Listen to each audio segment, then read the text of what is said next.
نحمده ونصلي على رسوله الكريم أما بعد فأعوذ بالله من الشيطان الرجيم بسم الله الرحمن الرحيم سورلسم پارا سورة الحجر بسم الله الرحمن الرحيم ألف لام را تلك آيات الكتاب وقرآن مبين ربما يود الذين كفروا لو كانوا مسلمين ذرهم يأكلوا ويتمتعوا ويلههم الأمل فسوف يعلمون وما أهلكنا من قرية إلا ولها كتاب معلوم ما تسبق من أمة أجلها وما يستأخرون شروع کوم د الله د نومنا چې به حد مهربان او نهایت رحم کول والا دی. الف لام را دا آیتونه دي د کتاب الهی او د قران مبین. لری نه ده چې هغه وخت راشي چې کوم خلکو نن د اسلام د دعوت قبولولو نه انکار کړی دي او هی به په افسوس سره وایي چې کومه منلو ته اغاړه کې خودلې وي نو څومره بخوا پریک د دوی چې اخري او اسکی او مزي وکي او د دروغ امیدونه په غفلت کې واچي ډیر ضربه دوی ته پته ولګي. د دنیا کې انسان ته ازادي ملاو ده دا صرف د امتحان لپاره او د لږ وخت لپاره ده. ډیر خلک د ازادۍ د وجنه په دوکه کې دي په کومه دوکه کې چې شاید مونږ همیشه د پاره دلته یو خو یو وخت ډیر زر راتلو والا دی چې د انسان د ازادي به ختم شي. هغه وخت په مخامخ یو امتحان وي سوال به هنن مونږ ته د دې په باره کې اډو احساس نشته او خاص طور داس خلک چې دنیا کې عيش او عشرت کې رک دي سبا چې خپل انجام وګوري ارمان وکړي چې کاش مونږ اسلام قبول کړي وي او مونږ هم د الله اطاعت کړی وي مونږ به د الله او د هغه رسول صلی الله علیه وسلم فرمانبردار وو خو نن د هغه باره کې سوچ هم نه کوي. ذرهم یاکلوا ويتمتعوا دوی پرېږدي چې نه پوهیږي نه دی پوهیږي خوري اسکي او مزه دی کوي ځکه چې هر دور کې داسې خلک وي چې تمنا خواهش دا وي چې خوري اسکي مزه دی کوي او ژوند تیری څنګه چې د انګریزي متل دی چې eat drink and be merry. خلکو د ژوند دا مقصد جوړ کړی دی فرمایي چې دغه مقصد وي نو بیا په ژوند کې خو نه پوهیږي خو یو وخت براشي چې پوي بشي فسوف يعلمون ان قریب به هغه ته معلوم شي خو بیا به خپېمانی په کار نه راځي هغه وخت خو صرف خپل انجام به ورته مخ کوي. وما اهلكنا من قريه الا ولها کتاب معلوم د دې نه مخکې چې مونږ کم یو کلی تبا کړی دی نو د هغه لپاره د عمل یو خاص مهلت لیکل شوی وو. یو قوم نه د خپل مقرر وخت نه مخکې هلاکې دي شي او نه د هغه نه رسټ پاتې کېدي شي. عموما خلک دوکه کم وخت خوري چې څه غلط کار کوي او فورا ورته سزا ملو نشي نو هغه دا خیال کوي چې زه صحیح کوم چې څه هم کوم. فرمایي چې د الله تعالی دا طریقه نه ده چې غلط کار باندې فورا بنده ونسی. د هر بنده او د هر قوم د آزادۍ یو خاص مهلت دی خو چې هغه مهلت ختم شي نو بیا زیات وخت نه ورکوي. دا خلک وایي اے هغه سړی چې ذکر قرآن ته باندې نازل شوی دی ته خو یقینا لیونی ځکه چې د هغوی د ژوند روح سبل څه دی هغوی ژوند دې ته وایي چې خوراک سکاک دی کوي او عیش دی کوي چې کوم بنده با مقصد ژوند تیری او هغې دپاره قرباني ورکوي نو هغه د نورو په نظر کې لیونی وي. که ته رښتینی یې نو موږ ته مخامخ فرښتې ولې نه راولې موږ فرښتې اسې نه نازلو هغوی چې کله کوزیږي نو د حق سره کوزیږي او بیا خلکو له مهلت نه ورکړی کیږي. پاتې شو دا ذکر نو دا موږ نازل کړی دی او موږ په خپله د دې حفاظت کولو والا یو. انا نحن نزلنا الذکر وانا له لحافظون. کم وخت چې دا چیلنج ورکړی شو چې دا ذکر او قرآن ما نازل کړی دی او هم زه به د دې حفاظت کوم نو هغه وخت کې ظاهري امکانات بالکل د دې خلاف یو طرف ته دا چیلنج او ټول صورتحال یا د هغه وخت حالات بالکل مختلف وو. که د هغه وخت حالات انسان په ذهن کې راولي نو حیران شي چې څنګه 1400 کاله اول په داسې ښار کې چې تعلیم والا خلک دومره کم وو چې په ګوتو شمارلی شو نه د لیکلو دپاره څه کاغذ و او نه د هغه څیزونو د محفوظ ساتلو څه طریقه وه چې په چا قرآن نازلېدو هغه او د هغه ملګري ټول په یو داسې حالت کې وو چې هر وخت په خطره کې ګیر وو. او بیا تاریخي طور مونږ ګورو چې یوه ژبه داسې نه ده چې دومره سوه کاله پورې محفوظه پاتې شي. په دنیا کې بېشماره قومونه راغلي دي بېشماره ژبې راغلي دي د ښه ترقي یافته قومونو ژبې هم وې خو داسې یو وخت راغی چې هغه لوستلې هم نشوي. څنګه چې د انډس ویلي کم تهذیب دی د موهنجوداړو د زمانې هغه ډیر ترقي یافته تهذیب وو خو هغه خلکو چې کومه ژبه هغه وخت کې استعمال کړه او چې د هغوی کم تحریرونه وو هغه نن هم شته خو څوک یې لوستی نشي.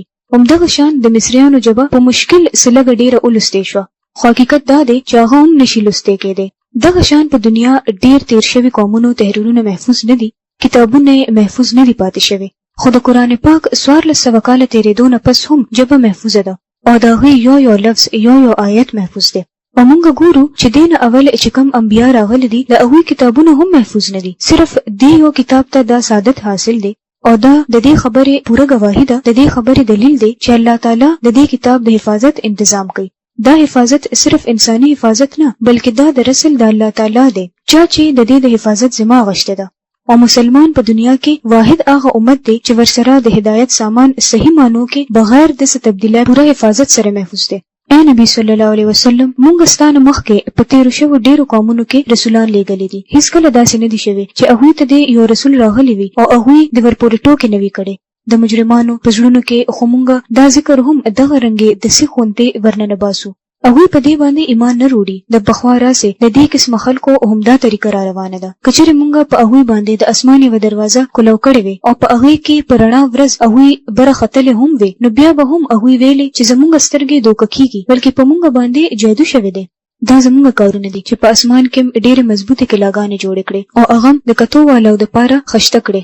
ځمکې نه چې کوم څیز په اسمان کې په نظر ښکاري هغه ستوري دي او دلته د هغې دپاره لفظ استعمال شوی دی بروج، ظاهره کېدو والا او نمایه سیز ته بروج وي. او قیاس سره نږدې دا خبره ده چې دا اشاره د ستورو طرف ته ده چې اسمان کې هم دا شی داسې خشته دی چې اکثر ځمکې والو ته بغیر د مشکل نه ښکاره شي او د هر شیطان رټلی شوی نم محفوظ کړي. یو شیطان هم په هغې کې لار نشي موندلی سوا د دې نه چې سپټه خبره واوري، او هر کله چې هغه د سپټې خبرې د اورېدو کوشش کوي نو یوه روښانه شوله په هغه پسې ورپسې کیږي. مونږ ځمکه خوره کړه، په هغې کې غرونه ودرول، په هغې کې د هر قسمه بوټي ټیک ټیک په مناسب مقدار سره راوخېجول او په هغې کې د ژوند تېرولو سامانونه راجمع کړل ستاسو دپاره هم او د هغې ګڼو مخلوقاتو دپاره هم چې هغوی له رزق ورکولو والا تاسو نه یې. دلته چې خاص طور کم لفظ د غور قابل دی هغه دی موضوع.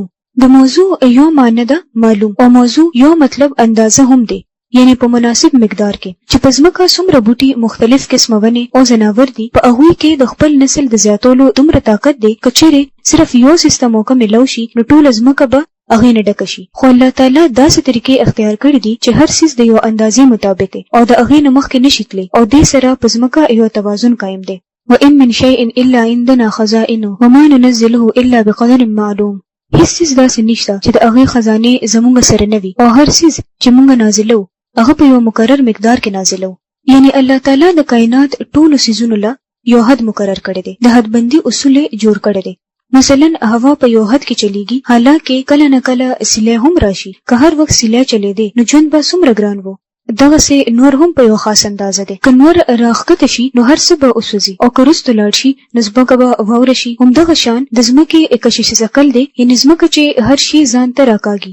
که دا کشش ثقل د اندازې نه کم شي نو هیڅ شی به په ځای نشي ایسارېدی او که چیرې دا زیات شي نو موږ به قدم هم اوچتولی نشو. په ځمکه د انسان او د هر څیز نقل و حرکت به مصیبت شي، هر شیز به ځمکې ته راښکلي کېږي او انسان ته به خپل وزن زیات معلومیږي. بیا دا چې که چیرې ځمکه د خپلې اندازې نه زیاته لویه شي نو د دې نه به کشش ثقل هم زیات شي. همدغسې د اوبو اندازه او د نورو ډېرو څیزونو، مثلا چې د انسان په خوراک کې کم څیزونه زیات استعمالیږي نو هغه مویشیان ډیر دي، لکه ګډې بیزې چې زموږ د خوراک څیزونه دي هغه ډیر دي په نسبت د شیر او د زمري نه.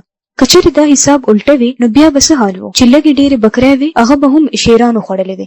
همدغه طریقه کې مارغان او نور ډیر څیزونه دي. الله تعالی د څیزونو چې کم تعداد او کم حد ایښی دی د هغې خپله اندازه ده او د یو انسان هم هغې کې څه دخل نشته. دا ثبوت دی د دې چې دا هر څه د انسانانو نه علاوه څه نالیدلې طاقت دی چې دا هر څه کنټرول کوي او مغه دی الله رب العالمین. وارسلنا الرياح لواقح فانزلنا من السماء ماء فاسقيناكموه وما انتم له بخازنين. باردار هواګانې مونږ رالیږو، بیا د اسمان نه اوبه راوورو او هغه اوبه په تاسو څکو. د دې دولت خزانه کولو والا تاسو نه یې. یعنی هر انسان ته که دا ویل شوی وي چې په ژوند کې څومره اوبه استعمالوي هغه ټولې په یو ځل جمع کا، نو د هغې جمع کول به څومره ګرانه وه. که څو ورځې په ټینګۍ کې اوبه بندې وساتلی شي نو بوی پکې پیدا شي. موږ له وخت په وخت څنګه زموږ د ضرورت مطابق اوبه ملاویږي، باقي اوبه واپس سمندر ته لاړې شي. هغه یو جدا چکر دی، یوه اندازه ده چې د سمندر نه کمې اوبه روزانه اوچتېږي هغه عمره واپس سمندر ته ځي. د هغې هم یوه اندازه ده. داسې چیرې نه کېږي چې د سمندر اوبه زیاتې اوچتې لاړې شي او بیا واپس را نشي. اوبه انسان استعمالي، ونې بوټي او مارغان او ځناور ټول استعمالي او باقي بیا سمندر ته لاړې شي. دا ترتیب چا قائم کړی دی؟ دا توازن چا قائم کړی دی؟ دا ټول د الله رب العزت قائم کړی نظام دی. او بیا ګوري چې څنګه دا په غرونو د واورې په شکل کې، د جیلونو تالابونو په شکل کې، د نهرونو نالو په صورت کې په ځمکه کې دننه یعنی د ځمکې لاندې د انسان دپاره اوبه محفوظ ساتلې دي. تر دې پورې چې د سمندر اوبه چې ترخې او ستغې وي په هغې کې بعضې مقامونه داسې دي چې د اوبو په منځ کې د خوږو اوبو چشمې دي او د سفر په دوران سمندر کې اکثر خلک دا اوبه حاصلې. دا ټول اندازه د چا ده؟ دا د رزق سامان چا پیدا کړو؟ الله تعالی رب العزت کړی دی دا هرڅه. وإنا لنحن نحيي ونميت ونحن الوارثون. ژوند او مرګ مونږ ورکو او خاص مونږ د ټولو وارثان یو. یعنی دنیا ته د انسان راتلل او بیا واپس اوچتول دا ټول د الله تعالی په لاس کې دي. هر څه د الله د طرف نه کیږي. که د انسان په مرزه وي نو شاید ډیر خلک باډو دنیا ته نه راتلل او چې کم راغلي وو هغوی بتلل نه غوښتل، خو په دې معاملې کې د انسان مرزي ته نه دي کتل شوی. ولقد علمنا المستقدمين منكم ولقد علمنا المستأخرين. مخکې چې کم خلک ستاسو نه تیر شوي دي هغوی هم مونږ لیدلي دي او وروسته راتلونکي خلک هم زمونږ په نظر کې دي. یقینا ستا رب دا ټول خلک راجمع کوي، هغه حکمت والا هم دی او په هر څه پوه هم دی. ولقد خلقنا الانسان من صلصال من حمأ مسنون والجان خلقناه من قبل من نار السموم. مونږ انسان د خمیره شوي خټې د اوچ ټیکړي نه جوړ کړو او د دې نه مخکې پیریان د هور د شولې نه پیدا کړي وو. د دې نه پته لګي چې پیریان د انسان نه اول پیدا کړي شوي دي.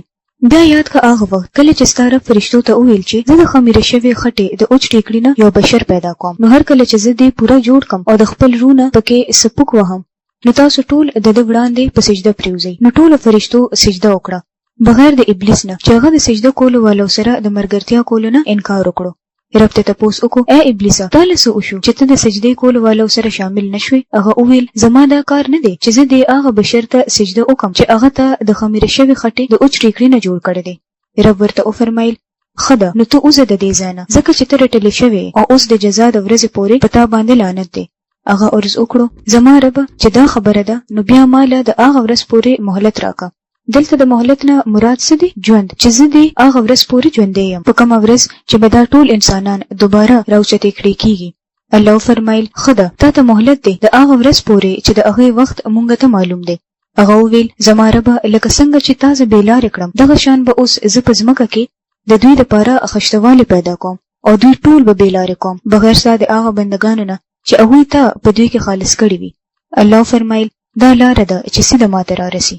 لها سبعة ابواب. دا دوزخ د دې 7 دروازې دي. لكل باب منهم جزء مقسوم. د هرې دروازې دپاره د هغوی نه یوه حصه مخصوص کړې شوې ده. د دې دروازو نومونه امام شوکاني بیان کړي دي په خپل کتاب کې. هغه وایي چې د دې نه مراد د جهنم 7 طبقې هم کېدی شي چې مختلف خلک به پکې حصارولی شي. یو جهنم هغه دی چې کم کې به عام ګناهګاران وي، دویم د لوزا دې کې به یهودیان وي، حتما په هغې کې به عیسایان وي، څلورم دی سعیر صابي به په دې کې وي، پنځم دی سقر په دې کې به مجوسی وي، شپږم دی جهیم په دې کې به مشرکان وي، اووم دی هاویه په دې کې به منافقین وي ځکه چې منافقین به د جهنم د ټولو نه لاندې طبقه کې وي. ان المتقین فی جنات و عیون. د دې برخلاف به پرهیزګار خلک په باغونو او چینو کې وي. ادخلوها بسلام آمنین. او هغوی ته به وویل شي چې ننوځئ دې ته په سلامتیا سره د سیرې او د خطرې نه بغیر. د هغوی په زړونو کې چې څه لږ ډېر خړوالی وي هغه به مونږ لرې کو. یعنې په دنیا کې چې اوسېږو د انسانانو د نورو انسانانو سره تعلقاتو کې کله څه ناڅه ناخوشګواره څیزونه هم راشي. په جنت کې به هیڅوک ناخوشګواره سوچ سره نه ځي. ټول انسانان به په صفا زړه جنت ته داخليږي. یو بل سره به محبت کولو والا وي. دا غرور او حسد د انساني تعلقاتو د خرابي اسباب دنیا کې خوشته، خو جنت کې به د دې اسباب ختم کړي شي او انسانان به د صفا زړه سره جنت ته لیږلی شي. دې باره کې فرمایلی دي چې د هغوی زړه کې څه قسمه بغض او عناد وي هغه به وباسي. په یو روایت کې راځي چې د جنت د تلو نه اول به دوی په نهر الحیات ایساري او بیا به د خلکو دننه هر څه ووینځلی شي چې دوی صرف په ظاهر نه بلکې اندروني طور پاک صاف شي نو جنت کې دی داخل شي. هم په دې وجه به جنت کې امن او امان او خوشحالي وي. که دا نه وي او حسد، بدګمانه او بغض او عناد سره انسان لاړ شي نو د جنت نه به هم جهنم جوړ کی. څنګه چې د دنیا جنت باز خلک داسې جذباتو سره جهنم جوړ کی. لا يمسهم فيها نصب وما هم منها بمخرجين. التواغوی نه د سمخرکت سره مخ کیږي او نه به د هغه ځای نه ویستل کیږي. چې جنت والا جنت ته ورسی نو هغوی ته به وویل شي چې یقال لأهل الجنه ان لكم ان تصحوا ولا تمرضوا ابدا. اوس به تاسو همیشه تندرست یې، چیرې به ناجوړه کېږئ نه، همیشه به ژوندي یې، کله به هم درله مرګ نه راځي، همیشه به ځوان یې، بوډاوالی به در باندې نه راځي او همیشه به دلته مقیم یې، دلته نه به د تلو تا ته ضرورت نه وي. نبئ عبادي انی انا الغفور الرحیم وان عذابي هو العذاب الالیم. اے نبی صلی الله علیه وسلم زما بندگانو ته خبر ورکا چې زه ډیر معاف کولو والا او رحم کولو والا یم، خو د دې سره زما عذاب هم ډیر دردناک عذاب دی. یعنی دواړه څیزونه دي اوس په مونږ باندې ده چې مونږ د څه اهل یو او ځان د څه قابل جوړو. ونبئهم عن ضيف ابراهیم. او دوی ته د ابراهیم علیه السلام د ملمنو کیسه لګاوه. هر کله چې هغه د هغه کره ورغلل او ویل سلام دې پتا باندې، نو هغه ورته ویل زموږ تاسو نه یې رکیږي. هغه جواب ورکړو یریګه ما مونږ ته د یو ډیر خوخيار لک زیری درکو. ابراهیم علیه السلام ویل آیا تاسو په دې بډاوالي کې مال زیری راکوي؟ لک سوچ وکړئ چې دا څنګه زیری تاسو مال راکوي. هغه جواب ورکړو مونږ تعالی حق زیری درکو. ته نو امید کېږه ما. ابراهیم علیه السلام ویل د خپل رب د رحمت نه خو صرف گمراه خلک نه امید کېدي شي. بیا ته ابراهیم علیه السلام تاسو وکړو اے د الله فرشتو هغه کار څه دی چې په هغه پسې تاسو تشریف وروړي دي؟ هغه ویل موږ د یو مجرم قوم طرف ته را لېږلي شوي یو، صرف د لوط کوروالا پکې شامل نه دي. هغه ټول به موږ بچو بغیر د هغه د خزنه چې دا غي د بارا الله فرمایي چې موږ دا خبره مقرر کړې ده چې هغه به پرستو پاتې کېدو والو کې شامل وي. بیا چې کله دا فرشته د لوط علیه السلام کره ور ورسېدل نو هغه ویل تاسو خو ناشنا خلک معلومیږئ. هغه جواب ورکړو نه بلکې موږ هم هغه سیس د ځان سره وروړلې دي د کم سیس پراتلو کې چې بده خلکو شک کولو. موږ درته رښتیا وایو چې موږ د حق سره تاسو لره غلیو. نو اوس چې سلګ شپه باقی وي نو ته د خپل کور والو سره وځه او په خپل د اغوینه رستو ځه، په تاسو کې د هیڅ څوک واپس نه ګوري. بس کم ځای ته چې درته د تلو حکم کیږي الته نه غځي او هغه ته موږ دا فیصله ور ورسوله چې په سبا کې به د دې خلکو جړې پریکړې کیږي. په دې کې د خار خلک د خوشاله نه بیقرار د لوط علیه السلام په کور ورغلل. لوط علیه السلام ورته ویل رونو دا زما ملمانه دي، زما بې عزتي مکوئ، د الله نو یریږئ، ما مشرمنده کوي. او ورته ویل ولې مونږ ته سو زله د دینه منې کړي نه چې د دنیا ټیکدار م جوړېږي. لوط علیه السلام عاجز شو او ویل که تاسو خامخاسه کوي نو دا زما لونه موجود دي. لامرک انهم لفی سکرتهم یعمهون. ستا په ژوند مې د قسم وي اے نبی صلی الله علیه وسلم په دغه وخت کې په هغوی باندې یو نشه شانت راغلی و چې په هغه کې هغوی بې قابو کېدل، یعنی یو نصیحت هم په هغوی اثر نه کولو. اخر دا چې د سحر د رڼا د ختلو سره هغوی یوې هیبتناکې چغې راګیر کړل او مونږ هغه کلی په بل مخ کړو او په هغوی باندې د پخې خټې د کاڼو باران اورولو. یوه دماکه هغوی له کافي شوه. د دماکې نه مرګ ولې کېږي؟ خبره دا ده چې شور په کومه پیمانه ناب کېږي نو دا اندازه شوې ده چې شور په دې حساب چې 175 ډیسیبلز ته ورسي نو دې سره انسان مړ کېدی شي. یعنی که نور هیڅ هم نوي او تیزه چغه وي چې د هغې زور 175 ډیسیبلز ته ورسي نو صرف په هغه شور انسان مړ کېدی شي. په دې واقع کې ډېرې نښې دي د هغه خلکو دپاره چې د پوهې خاوندان دي. للمتوسمین، متوسم هغه ته وایي چې څوک سسیز د علامت نه وپېژني، چې وویني شناخت یې وکړي او باریک بینۍ سره جایزه اخیستو والا وي.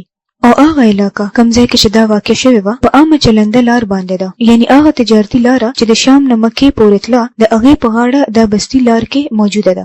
اهل عرب دې لار باندې څو واره تېرېدل او چې کومې بستۍ او آبادۍ بربادې شوې وې هغه به یې لیدلې هم. نو هغوی ته د دې نه د عبرت اخیستلو دپاره ویل کېږي. په هغې کې د عبرت سامان دی د ایماندارو خلکو دپاره. وان کان اصحاب الایکه لظالمین، او ایکه والا ظالمان وو. ایکه وی یا ګڼ ځنګل ته یا ډېر غټې ونې ته. قوم شعیب ته وی اصحاب الایکه ځکه چې دې خلکو به د ونو پوجا یعنی عبادت کولو. نن هم په دنیا کې مختلفو علاقو کې چې چېرته ډېرې زړې ونې وي نو د هغې باره کې پته لګي چې د هغې خلک عبادت کوي. دا څه نوې خبره نه ده، پخوا زمانې نه دا خبرې را روانې دي. او ایکه والا ظالمان وو. ته ګوره چې موږ د هغوی نه هم بدله واغوښتله او د دې دواړو قومونو ورانې علاقې په لویه لار کې دي. دا د شعیب علیه السلام قوم چې دی د دوی نوم مدین وو. وروسته هم د دې واقعه تېره شوې ده. د تبوک خوا کې دا ځای راځي. د دوی د تجارتي شهرا باندې دا علاقه وه، نو ځکه د نصیحت دپاره په یوه موقع د دواړو بستیانو ذکر یو ځای شوی دی. ته ګوره چې موږ د هغوی نه هم بدله واغوښتله او د دې دواړو قومونو ورانې علاقې په لویه لار کې دي.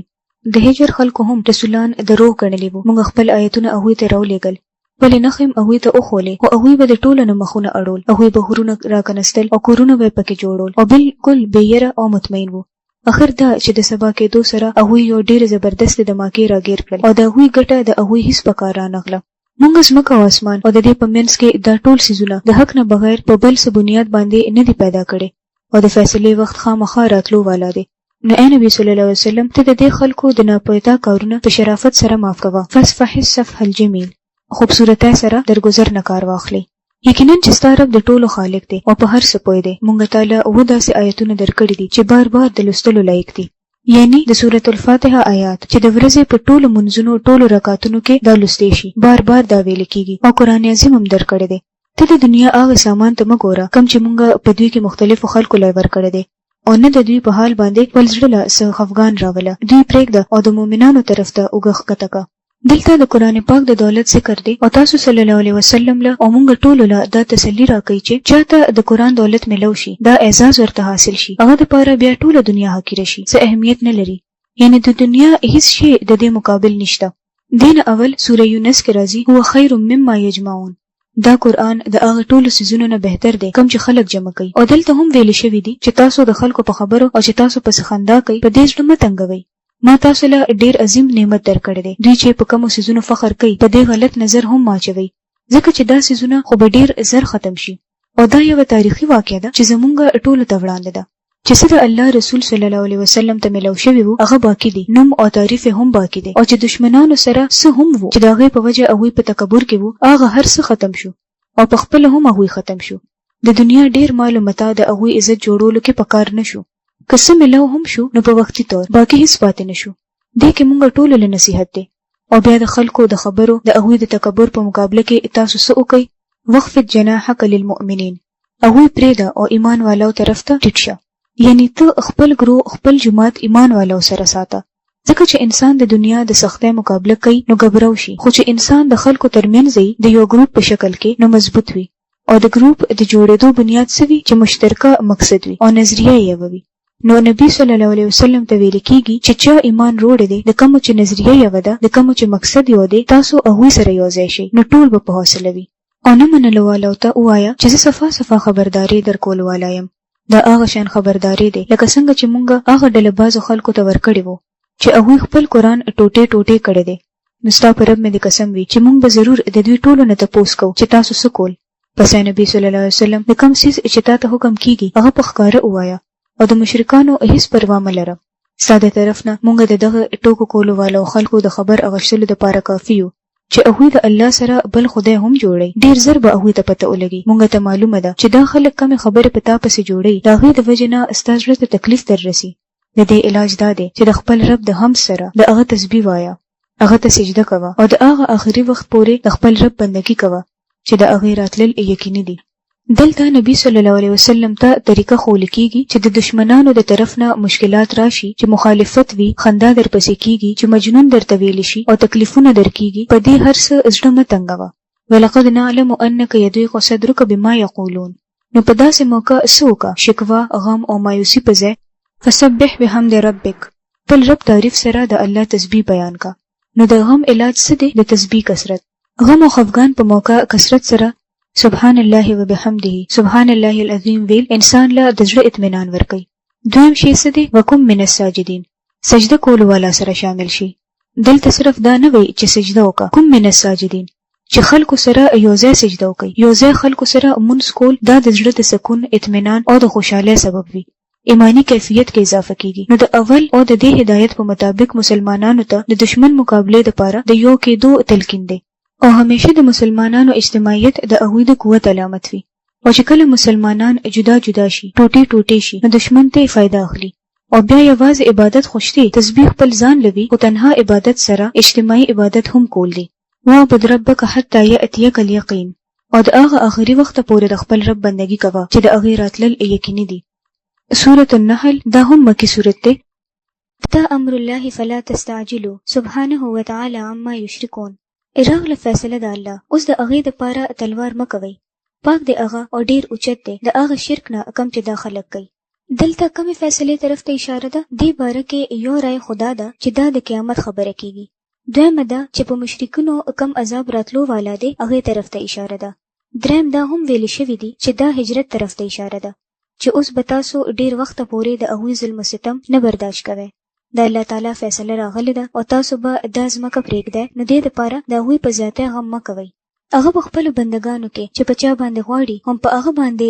دا روح په خپل حکم سره د فرشتو په ذریعه نازلوي ان انذروا انه لا اله الا انا فاتقون خبرداری ورکه زمانه بغیر بل هیڅوک ستاسو معبود نشته نو تاسو خاص هم زمانه اوریږئ هغه اسمانونه او ځمکه په حق پیدا کړي دي هغه ډیر اوچت دی د هغه شرک نه چې دا خلک کوي خلق الانسان من نطفه فاذا هو خصيم مبين هغه انسان د نطفه د یو ورکوټي شان ساس کې نه پیدا کړو او اوس دا د هغه یو ښکارا جګړمار سړی جوړ شو هغه ځناور پیدا کړل چې پکې ستاسو د پاره د اغوستو سامان هم دی او خوراک هم او قسمه قسم نور فائدې هم په هغه کې ستاسو د پاره خایس دی کله چې تاسو په سحر کې بوزئ او کله چې ماښام کې راولئ.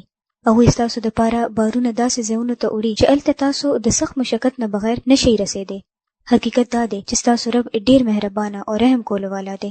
والخیل والبغال والحمیر لترکبوها وزینه ویخلق ما لا تعلمون. هغه اسونه او خچرې او خره پیدا کړل دپاره د دې چې تاسو پې سواره شئ او هغه ستاسو د ژوند ښایست جوړ شي. هغه ډېر نور داسې څیزونه ستاسو د فایدې دپاره پیدا کوي چې د هغې تاسو ته هیڅ علم نشته. د دې آیت یوه ترجمه خو دغه ده چې څه هغه څیزونه دي د الله تعالی چې هغه ټولو ته ښکاري، خو څه داسې مخلوقات هم شته چې ستاسو علم کې نه دي. مثلا د سمندر گہرائی چې کومه حقیقي گہرائی ده اوسه پورې انسان هغې پورې نه دی رسېدلی. چې کومې داسې حصې دي چې لږې کمې گہرائی والا دي هغې پورې خو انسان رسېدلی دی، خو صحیح معنو کې د سمندر بیخ ته نه دی رسېدلی. هلته کم مخلوقات دي انسان ته پته نشته. د خشکۍ په مقابله کې 3 چنده زیات سمندر دی. نو د ځمکې نه زیات مخلوق یعنی 3 چنده زیات مخلوق په اوبو کې دی، خو هغه ټول د انسان په علم کې نشته. او تاسو به اکثر لیدلی وي چې کم څیزونه په خشکۍ باندې وي تقریبا د دې په شان سمندر کې دننه هم وي. مثلا که په ځمکه مار دی نو په سمندر کې هم ماران شته، چې په ځمکه اسونه دي نو سمندري اسونه هم شته. داسې باقي ډېرو څیزونو کې مماثلت دی. الله تعالی فرمایي ویخلق ما لا تعلمون. هغه خو هغه څه پیدا کوي چې کم ستاسو علم کې هم نشته. عربی کې یوه خوبي دا ده چې یخلقو مضارع دی او مضارع کې د حال معنی هم راځي او د مستقبل هم. نو وی ویخلقو او الله پیدا کوي ما لا تعلمون چې کم تاسو ته پته نشته. او دا ذکر کیږي د اسونو، د خچرو او د خر نه پس چې ستاسو د سورلۍ دپاره نن داسې څیزونه دي، بیا به یو وخت راځي چې داسې څیزونه به پیدا شي چې نن تاسو ته خبر نشته د هغې. او دا خبره هر دور کې ده. 1400 کاله اول انسان ته د جهاز نوم هم نو معلوم. ګاډي او ټرین یعنی ریل ګاډي د هغه د علم نه بهر وو. نن هم مونږ ته معلومه نه ده چې په راتلونکو وختونو کې به نور څه راځي. که د 1400 کالو اول انسان چې وفات شوی دی راپاسي او د دنیا ته راشي نو شاید چې د پریشانۍ نه به فورن بیا مړ شي چې دلته داسې کیږي لګیا دي. ویخلق ما لا تعلمون. هغه ډیر نور داسې څیزونه پیدا کوي چې د هغې تاسو ته هیڅ علم نشته. وعلى الله قصد السبيل ومنها جائر. او د نیغې لارې خولو ذمه په الله ده، هر کله چې لارې کږې هم موجود دي. د سورلۍ د ځناورو او د لارو ذکر نه پس بیا د نیغې لارې او د کږو لارو ذکر دی. تاسو به کتلی وي چې انسان سفر کوي په سړک ځي نو عموما هغه له د ژوند لار او د ژوند د سفر باره کې سوچ ورځي. که تاسو چېرته ځئ او لار درته معلومه نه وي نو څومره خواري به کوئ، څومره مشقت به اوچتوئ. همدغه شان چې چاته سمه لار معلوم نه وي او هغوی په دې دنیا کې ژوند تیروي هدایت نه بغیر او هر رنګ غلط کارونه کوي، د هغوی زندگی هم د مشقت وي. نن هغه خلک په روحاني طور هم کوکله دي او د قیامت په ورځ به هم دغه شان وي چې د هغوی انجام به خطرناک وي. نو دا ډیره ضروری ده چې پیغمبر علیه السلام په ذریعه چې کوم صراط مستقیم مونږ ته ښیل شوی دی هغه د ټولو ته واضح شي. او د حق لار اصل کې کومه ده؟ د حق لار او صحیح لاره هغه ده چې کومه الله طرف ته ځي او په هغه ختمیږي. هر یو هغه لاره چې د الله تعالی سره نږدې کولو په ځای بل خوازي هغه سمه لار نشي کېدی. همیشه دین طرف ته بللو والا یا د دین په نوم خلک جمع کولو والا ډیر پاتې شوي دي. د دین په نامه ډیر مجلسونه کیږي او خلک مختلفو ځایونو ته ځي، خو بعضې وخت کې خلک ګډوډ شي چې هر څوک د دین نوم اخلي او پته نشته چې څوک ټیک دی او څوک ټیک نه دی. په داسې صورت کې خپله پریشانی لرې کولو دپاره یو اصول ځان ته کېدی چې چېرته هم ستاسو د الله تعالی سره تعلق څومره پیدا کیږي هغه طرف ته د څوک غواړي، د هغه نه بل طرف ته د څوک غواړي. که د الله تعالی په ځای څه بل شخصیت ته یا بل نوم یا مقصد طرف ته د څوک غواړي او هسې د دین پرده پې اچوي نو دا د دین لار نشي کېدی. هغه لار صحیح ده چې کم کې بنده الله تعالی ته نږدې شي او د هغه د رضا طریقې زده کړي او الله تعالی طرف ته روان شي. ولو شاء لهداکم اجمعین. که هغه غوښتلی نو تاسو ټولو ته به هدایت کړی وو. یعنی هغه زبردستي داسې کولی شول خو هغه داسې ونه کړل. او مخه دې چې د اسمان نه ستاسو دپاره اوبه راوورولې چې تاسو یې پخپله هم څکئ او ستاسو د څاروو دپاره د خوراک هم پیدا کیږي. هغه د دې اوبو په ذریعه فصلونه او زیتون او کجورې او انګور او هر قسم نور میوې پیدا کوي. په دې کې لویه نښه ده د هغه خلکو دپاره چې غور فکر کوي. هغه ستاسو د فایدې دپاره شپه او ورځ او نور او سپوږمۍ مسخر کړي دي او ټول ستوري هم د هغه په حکم سره مسخر دي. په دې کې ډېرې نښې دي د هغه خلکو دپاره چې هغوی د عقل نه کار اخلي. او دا چې کم رنګ ډېر څیزونه هغه ستاسو دپاره په ځمکه کې پیدا کړي دي په دې کې هم ضرور نښه ده د هغه خلکو دپاره چې هغوی سبق حاصلولو والا دي. الله تعالی مونږه کائنات طرف ته متوجه کوي چې ګوري دا هر څه چې ما جوړ کړي دي دې کې هیڅ شی بیکاره او بې مقصده نه دی. وګورئ په ځنګلونو کې بېشماره بوټي جاړې وي، مونږ وایو چې دا اسې فالتو راختلي دي، حالانکه دا د الله تعالی په حکم پیدا شوي دي او د انسان د فائدې لپاره دي. او فرمای دا مختلف او رنگ برنګ سيزونه دې کې ستاسو لپاره ډیر سبق دی. وما ذرأ لكم في الارض مختلفا الوانه. خو کچېرې مونږ د سستۍ د لاسه د دین لاره پرېښوده، نو څنګه چې نن مسلمانانو کې د غور فکر صلاحیت کم شوی دی، مونږ دا میدان نورو ته پرېښودو او دا سوچ کوو چې شاید مونږ داسې کولو سره د دین خدمت کوو. تاسو ګورئ چې زمونږ دین کې ډیر وسعت دی. که مونږ د دین علم حاصلو، نو زمونږ دین مونږ له په خپل کتاب کې د دنیا د غور فکر هم دعوت راکوي چې څومره آیات دي. تاسو وګورئ، سخر لكم الليل والنهار والشمس والقمر والنجوم مسخرات بأمره، بیا وما ذرأ لكم في الارض مختلفا الوانه، او بیا سخر البحر. بیا دغه شان مخکې د ډیر سيزونو ذکر دی. نو که مونږ د دین علم هم حاصلو، نو آخر به چېرته رسو؟ دنیا کې غور فکر کولو ته. او دنیا طرف ته چې ځو، نو چېرته به رسو؟ الله تعالی طرف ته. ځکه چې کائنات هم الله تعالی جوړ کړی دی. دا ځمکه د الله تعالی ده، نور د هغه دی، سپوږمۍ ستوري د هغه دي. ځمکه کې چې څومره سيزونه دي دا ټول د هغه دي. چې مونږ په صحیح طریقه دې سيزونو سره تعلق جوړو، په دې کې غور فکر کوو او دا د انسانیت د فائدې لپاره استعمالو او د انسانیت د فائدې لپاره د دې علم عام کوو، نو دا هم سراسر عبادت دی. دا هم د الله تعالی د حکم مطابق دی. الله تعالی د ځمکه د یو لوی وسیع دسترخوان په شان جوړ کړی ده چې راځئ ګورئ چې تاسو څه پکار دي. څنګه چې تاسو چېرته دعوت له لاړ شئ، د خوراک په میز باندې هر قسمه خوراکونه وي. ستاسو مرضي ده چې څه اخلئ او څه نه. چې کم بازوقه خلک وي هر څه ګوري، چې کم ښه دی. چې بدذوقه وي نو هیڅ ته نه ګوري. د کور خلکو دومره مهنت کړې وي او دې ته مخ واړي. ځمکه هم په دغه مثال ده. الله تعالی پکې رنګارنګ نعمتونه پیدا کړي دي او زمونږ شان بدذوقه خلک ژوند تش په خوب کې تیری. صرف یو څو مخصوصه شیزونو کې رک شو او خیال کو چې دا عبادت دی. اسلام کې گوشه نشینی اختیارول عبادت نه دی. اسلام کې سائحون کې دل هم عبادت دی. د الله تعالی د قدرت نشانیانې کتو دپاره، پاغې د پوهېدو او غور فکر کولو دپاره، او هغه د انسانانو د فائدې د عام کولو دپاره چې څومره کوشش وي، دا ټول عبادت دی. بس طریقه چې صحیح وي، نیت صحیح وي. وهو الذي سخر البحر لتأكلوا منه لحما طريا وتستخرجوا منه حلية تلبسونها. او مغه دې چې تاسو د پاره سمندر مسخر کړی دی. دومره لوی سیز څنګه تاسو قابو کې کړی دی چې تاسو دومره په اسانه دې باندې سفر کوئ او دې کې دننه بشمار نعمتونه استعمالوي. د پاره د دې چې تاسو د اغینا تازه غوښه اخري او د اغینا د خایست هغه سيزونه روباسي چې تاسو یې اغوندئ. هغه سيزونه روباسي چې کم تاسو زیورات او موتیانو په شکل کې استعمالوي. یعنی دې کې چې سدي د اغې د راوستو حکم ورکړي کیږي. کله دې استعمال منوي نو بیا به خدا حکم نه ویل کېږي کنه چې تستخرجوا منه حلیه تلبسونها. راوستونه پسې کداغه شانته بیکاره پرې دی نو څه فائدہ؟ دینه خو خدا چې په خپل ځای پاتې شوی وي. دا نعمتونه چا د پاره جوړ شوی دي؟ د انسان د پاره. که انسان دا په جایزه طریقه حاصلې او په جایزه طریقه استعمالي نو دې کې هیڅ بدی نشته. ته ویني چې کشته د سمندر اوبه شلې او روانې دي. دا ټول هر څه د دې لپاره دي چې تاسو د خپل رب فضل تلاش کړئ. فضل تلاش کړئ یعنی مهنت کوئ، کوشش کوئ، بیکاره مه کینئ. ولعلکم تشکرون، او چې تاسو شکرګزار شئ. چې نعمت بنده استعمالي نو شکر هم راځي. یعنی الله تعالی دا نه غواړي چې دغه نعمتونه مه استعمالوي. دا خبره نه ده. هغه غواړي چې د نعمتونو قدر کوئ، استعمال کوي او ما یاد لرئ، ما هیروئ مه. دا نعمتونه کله انسان له نقصان ورکوي چې کله انسان په دې کې اخته شي او داسې پکې اونخلي چې خپل خالق ته هیر شي. یعنی دوه قسمه انتها ده د خلکو چې یا خو صرف د دې سيزونو په تلاش کې ژوند تیری او بس په دغه پسې شي، رک شي پکې، یا هغه خلک دي چې بالکل ته بیزاره وي او هیڅ تعلق دې سيزونو سره نه ساتي. اسلام نه دا انتها خوښي او نه بله. هغه څه غواړي چې تاسو سترګې وغوړوئ، غور او فکر وکئ، دا هر څه استعمالوي او خپل رب وپېژنئ او شکر ادا کړئ. دا د کولو کار دی.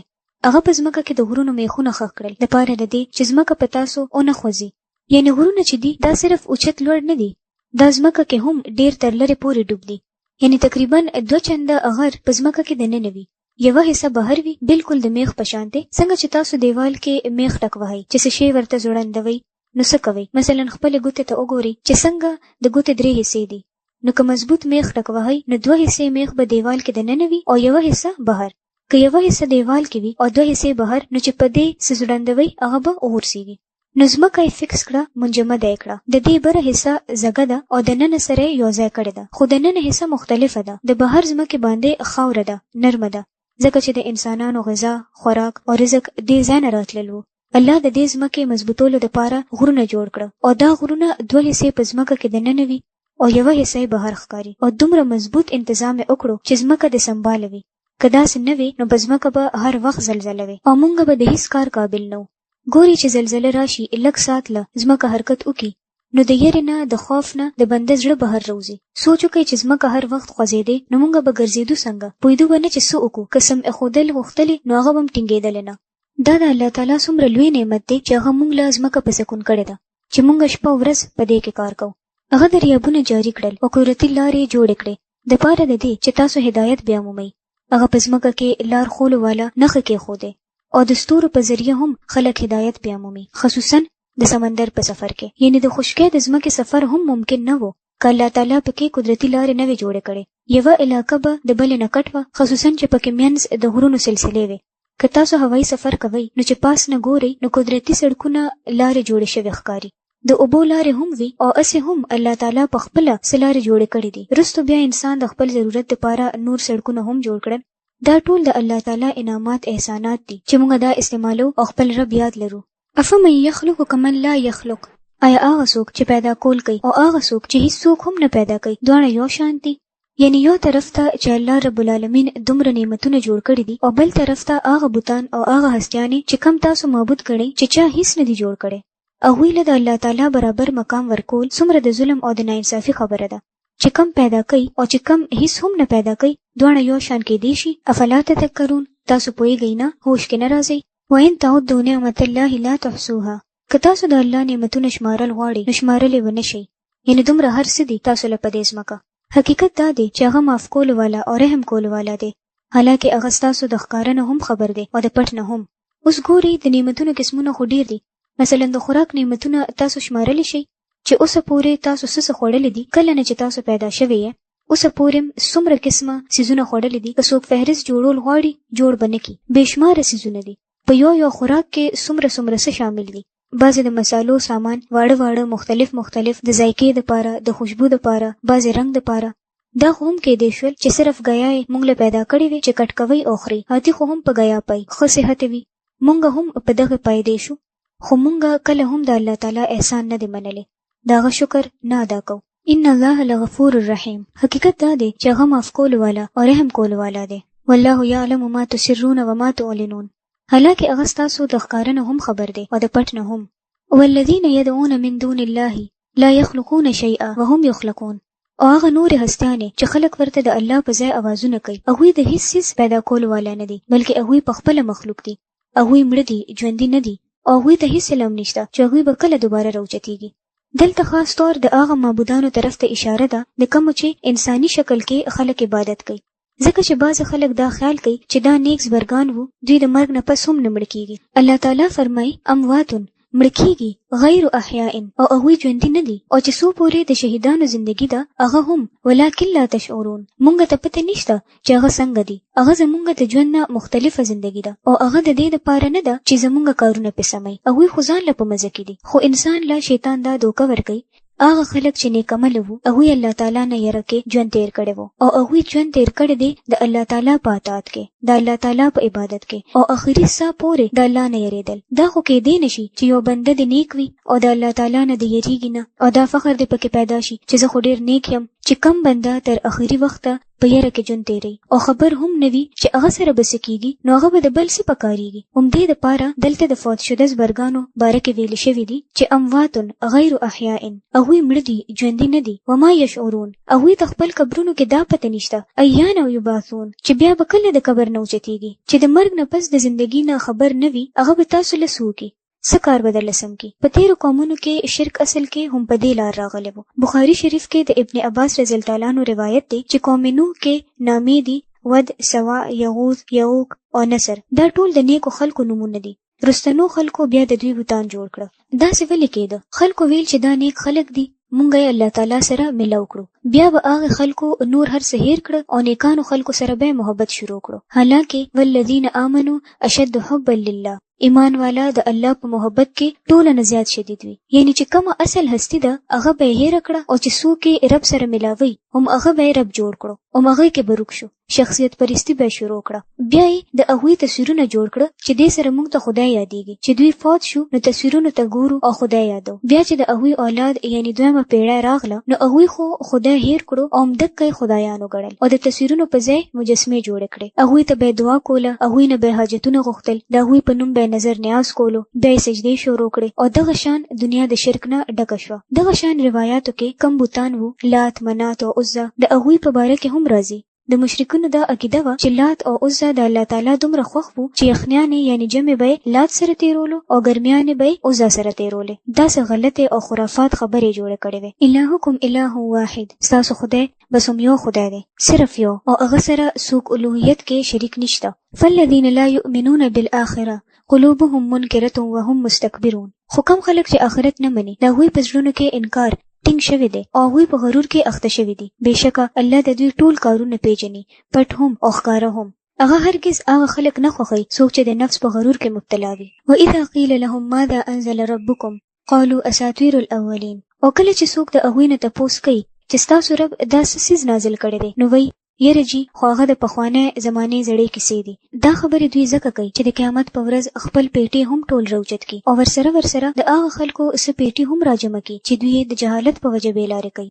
ظاهر ده چې څوک د دین په باره کې داسې تبصره کوي هغه خو په خپله څه بېلارې دی چې نور به هم ځان سره بېلارې کوي. نو داسې خلک به د قیامت په ورځ هم د خپلې ګناه سزا تیري او هم د هغه نورو خلکو چې کم یې په جهالت کې بټکاو کړي وو. وګورئ څنګه سخته ذمهواري ده چې دوی په سر اخلي. قد مکر الذین من قبلهم فأتى الله بنيانهم من القواعد فخر عليهم السقف من فوقهم وأتاهم العذاب من حيث لا يشعرون. د دوی نه مخکې هم ډېرو خلکو هکله د شک ورکولو دپاره همدغسې دوکهبازیانې کړي دي. نو وګوره چې الله د هغوی د دوکې اباده د بیخ نه راوویستله او د هغې چت د بره نه د هغوی په سرونو باندې راپرېوتو او د داسې غاړې نه په عذاب راغی چې د هغې غاړې نه د هغې د راتلو د هغوی اړو څه ګمان نه و. بیا به د قیامت په ورځ الله هغوی خوار او ذلیل کړي او ورته به وایي چې اوس وښایئ کوم ځای دي زما هغه شریکان چې د هغوی دپاره به تاسو د حق پرستو خلکو سره جګړې کولې. کومو خلکو ته چې په دنیا کې علم حاصل و هغوی به وایي نن رسوایي او بدبختي ده د کافرانو دپاره او هم د دغه کافرانو دپاره چې په ځان باندې د ظلم کولو په حالت کې کله د فرشتو په لاس کې گیر شي نو سرکشي پرېږدي او فوراً سلامي شي او وایي مونږ خو هیڅ بد نه کول. فرشتې جواب ورکوي کولم ولې نه، الله ستاسو د عملونو نه ښه خبر دی. اوس ځئ د دوزخ په دروازو ورننوځئ، همدغلته به تاسو همیشه اوسېږئ. بس حقیقت دا دی چې ډېر خراب ځای دی د اوسېدو د متکبرانو دپاره. دلته د تکبر خراب انجام بیان شوی دی. تکبر خوا که څوک انسان کوي او یا که یو قوم، د دواړو انجام خراب وي. تکبر څه شی دی چې انسان ځان ډیر مضبوط ګڼي، ځان ورته ډیر ښه ښکاري. بعضې انسان او بعضې قومونه په تکبر کې مبتلا شي او په دې تکبر کې چې مبتلا شي نو د حق خلاف قسم قسم سازشونه کوي.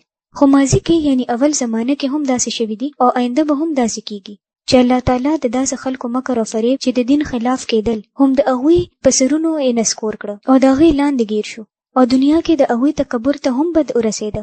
داسې خلک چې آخرت کې فرشتې د دوی روح اغشتلو له راشي نو هغوی بیا سر ښکته کړي او وایي چې ما کنا نعمل من سوء، مونږ خو څه بد کار نه کولو.